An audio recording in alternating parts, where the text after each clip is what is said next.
Welcome to BMW Today. My name is Joy and we are here at the BMW Museum. And with me is the head of BMW Museum, Ralf Huber. Hi Ralf, how are you doing? Good to have you here. Yeah. So you're going to show me something. Yeah, you already saw the bowl, which is just the tip of the iceberg, only 20% of what we have to show. Oh wow. And the other 80% are? It's over there, I'll show you. Let's move. So in museum it's all about storytelling, right? Yeah, almost.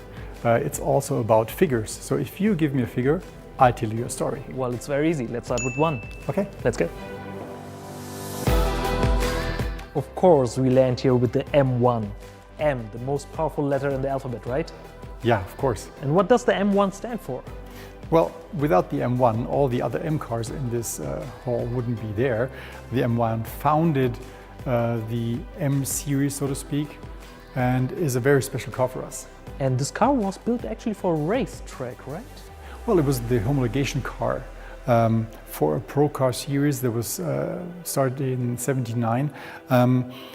The car has a 6-cylinder engine and is a middle-engine sports car, the first we ever built, and has 270 horsepower, which makes it a very fast car nowadays still, but at that point of time it was incredibly fast. Okay. And what else we have here in the M Hall? Well, its successors. Okay. For example, the 635 CSI and the first series M5 both share the engine with the M1, and of course the iconic M3 first generation from the 80s. Would be my favorite one. I understand. So cool. What else we have? I'll show you. Okay. So Ralf, what about the 32? I think I have something for you there. Okay, let's go. So this is number 32.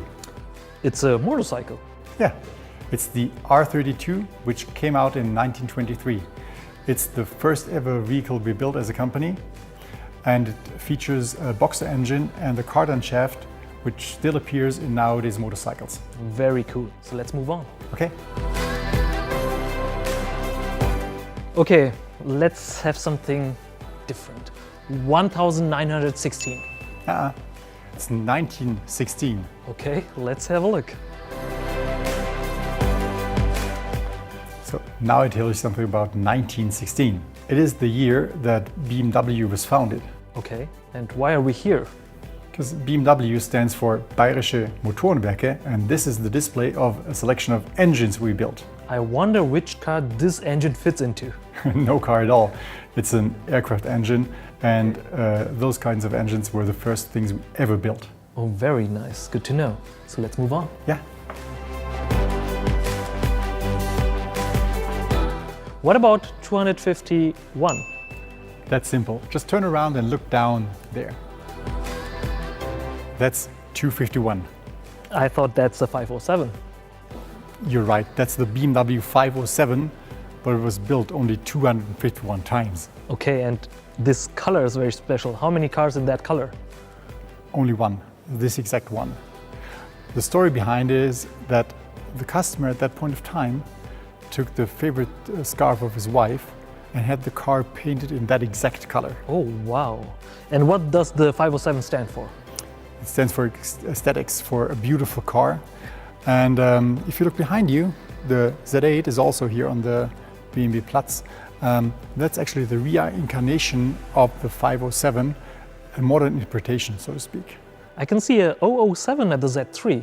Yeah, that unifies those two cars. The Z8 and the Z3 were both appearing in the 1990s James Bond movies. Very cool.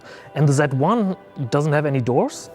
Well, it does, but the doors slide down. A very revolutionary concept at that time. Very cool.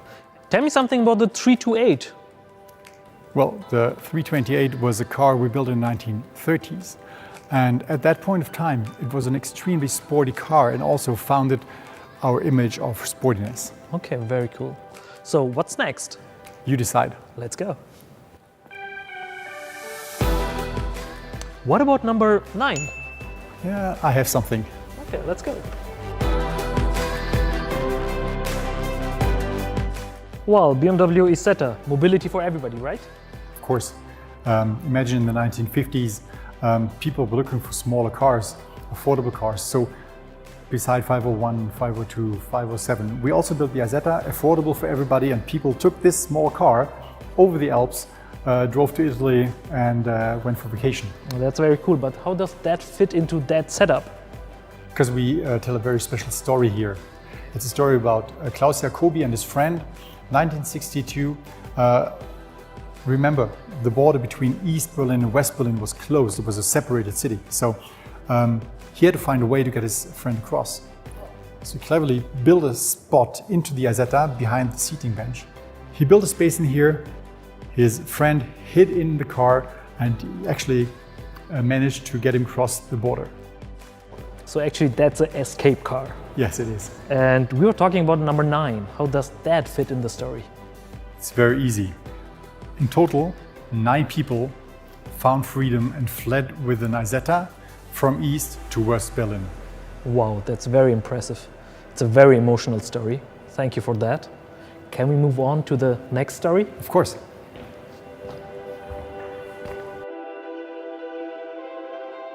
Ralf, any figure you want to talk about? Yeah, number 10. Then let's go. Now we are at number 10. That's not true, Ralf. That's number 11. Well, you're right, but it's about the 10-minute barrier at the Nürburgring Nordschleife.